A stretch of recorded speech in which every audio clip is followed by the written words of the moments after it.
Žujo, sem Dora, zelo rada kuham, ustvarjam, se ukvarjam s športom in glasbo.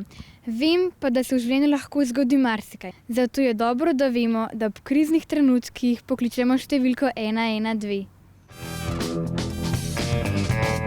Kdaj vse lahko pokličemo številko 112? Ponavadi, kadar potrebujemo pomoč ali gasilcev ali pa reševalcev. Ponavadi ob nesrečah v gorah, nesreče v jamah, kadar opazimo kakšen star sod, iz katerega neznana snov izteka in smrdi, ali pa tudi, ko vidimo kakšno kačo na strehi avtomobila, ki se sonči. Kaj se moramo povedati, ko kličemo številko 112? Kdo kliče, kaj se je zgodilo, kje se je zgodilo, kdaj se je zgodilo, koliko je ponesrečenih in pa še opisati dogodek ter katere službe potrebujemo.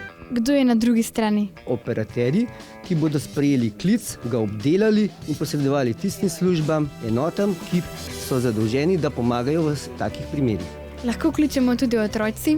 Številko 112 pokličejo ponavadi vsak, ki potrebuje pomoč ali pa tisti, ki je videl nesrečo.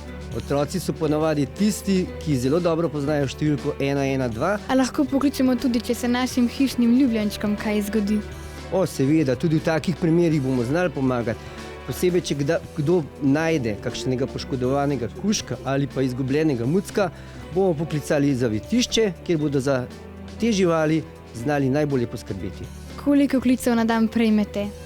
Okrog 350 do 400 klicev v našem regijskem centru. Kaj početi, ko čakamo na pomoč? Predvsem je potrebno ostati miren, zbran, gledati, zavarovati prostor, sebe, nuditi pomoč ponesrečencu in pa poklicati na številko 112. Ne pozabite, v kriznih trenutkih hitro telefon v roke. Na drugi strani številke 112 vam bodo prijazni ljudje pomagali.